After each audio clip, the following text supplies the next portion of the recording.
हर्षित landmark, सपनों का घर जैसा आप चाहते हैं हम बनाते हैं। 1, 2 एवं 3 BHK ready position flats. Call 9827321321। Chhattisgarh के जशपुर में दिव्यांग बच्चों के साथ मारपीट और दुष्कर्म का मामला सामने आया और मामला राजीव गांधी शिक्षा मिशन की ओर से संचालित समर्थ दिव्यांग केंद्र का है, जहां केंद्र के 2 कर्मचारियों ने ही इस अपराध को अंजाम दिया। पहले तो आरोपियों ने नशे की हालत में जमकर उत्पात मचाया और इसके बाद बच्चियों के साथ छेड़छाड़ की, साथ ही एक बच्ची के साथ दुष्कर्म की वारदात कर मानवता को शर्मसार कर दिया। घटना 22 सितंबर की रात 11 बजे की बताई जा रही है। मामला दिव्यांग बच्चियों से जुड़ा हुआ है, लिहाजा जिला कलेक्टर ने मामले की गंभीरता को देखते हुए तत्काल जांच के आदेश दिए हैं, जिसमें महिला अधिकारी ने जांच में एक दिव्यांग बच्ची के साथ दुष्कर्म और 5 दिव्यांग बच्चियों के साथ छेड़छाड़ और यौन प्रताड़ना की पुष्टि की है और मामले में आरोपियों को हिरासत में ले लिया गया। पूर्व सीएम डॉक्टर रमन सिंह ने कहा है कि घटना शर्मनाक है, पूरी व्यवस्था जर्जर और चरमरा गई है, न तंत्र काम कर रहा है न प्रशासन। इस राज्य में बेटियां सुरक्षित नहीं है। FIR रिपोर्ट दर्ज करा दिया गया और कार्रवाई जांच चल रही है। एक चौकीदार है और एक केयर टेकर है, लड़कों की तरफ देखरेख करते हैं। उनके द्वारा बच्चों को परेशान किया जा रहा था, सोने नहीं दिया जा रहा था।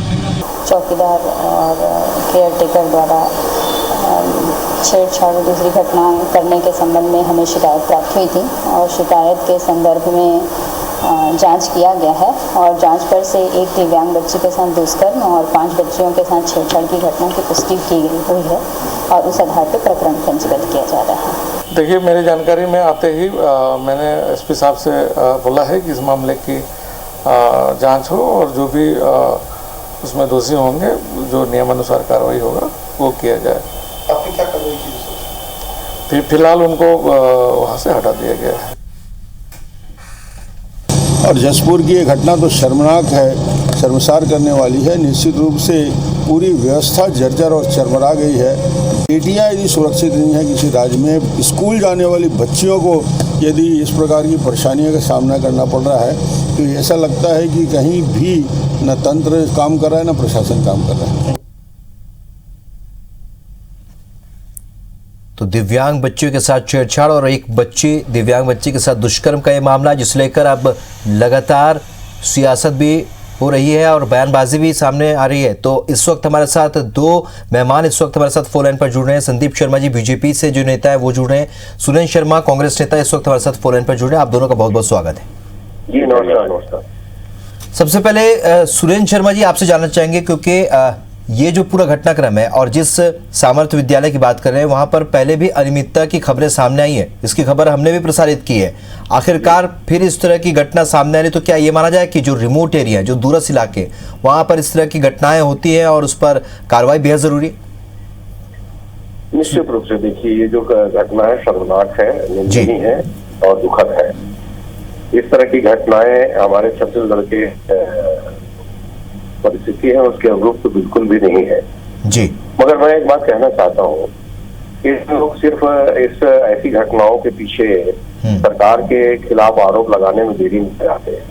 उनको एक बात समझना चाहिए कि उनके जमाने में झीरम का कांड हुआ, जलधारी की कांड हुई, मदनवाड़ा का कांड हुआ और जाने कितनी किस्म की घटनाएं हुई।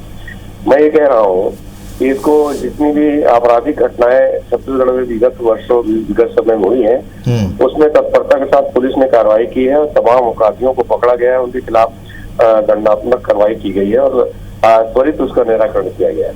निश्चित रूप से इस तरह की घटनाएं नहीं होनी चाहिए और इसको रोकने के लिए हम सभी को एक सामाजिक व्यवस्था के अंतर्गत एक विचारशील समाज के निर्माण करने की आवश्यकता है और सरकार इस विषय में भी चिंतित है, उस विषय में भी विचारशील है। और मैं कहना चाहता हूं कि आरोप प्रत्यारोप का प्रश्न नहीं है।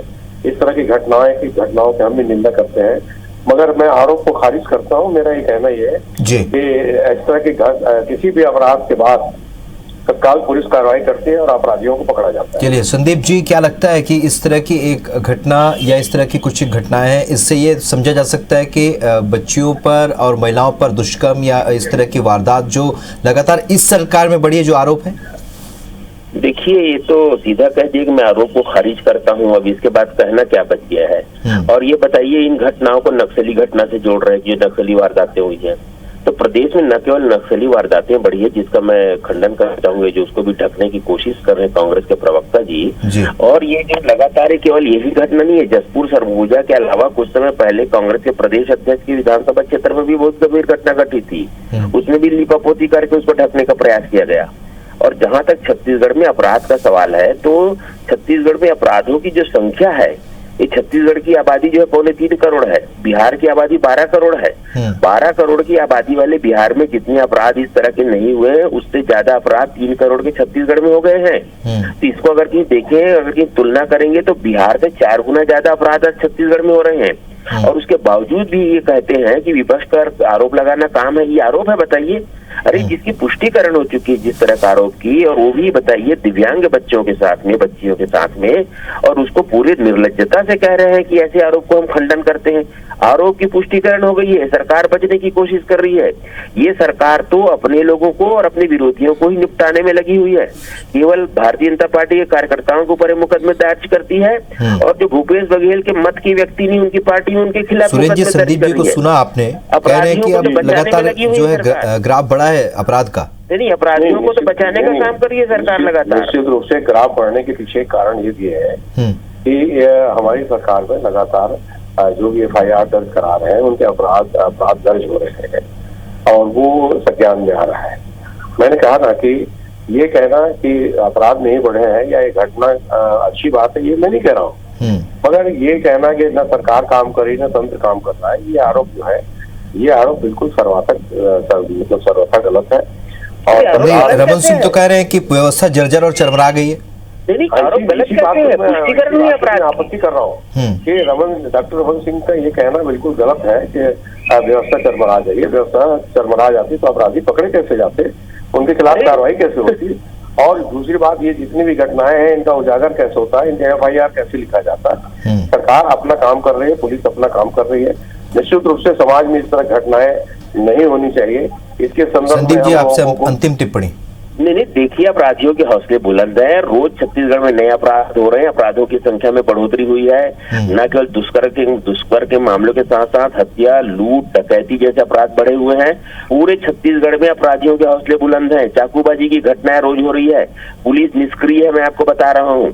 ये सरकार पूरी तरह से सोई हुई सरकार है, या अपने आपसी द्वंद में ऐसी फंसी हुई सरकार है जिन्हें सिर्फ अपनी चिंता है कि अपनी कुर्सी कैसे बचे रहे। प्रदेश की जनता किस हालत में, उससे सरकार को कोई लेना देना नहीं है। मैं इस बात को बहुत ही मतलब दृढ़ता से कह रहा हूँ। जरूरी ये है कि अपराध हो रहे हैं तो अपराधियों का पकड़ा जाना और साथ ही कार्रवाई का होना बेहद जरूरी है। अगर अपराध बढ़ रहे हैं तो जाहिर सी बात है उस पर एक्शन बहुत जरूरी है, और सरकार की ओर से कदम उठाने की भी जरूरत है। आप दोनों का मेरे साथ जुड़ने के लिए बहुत बहुत शुक्रिया।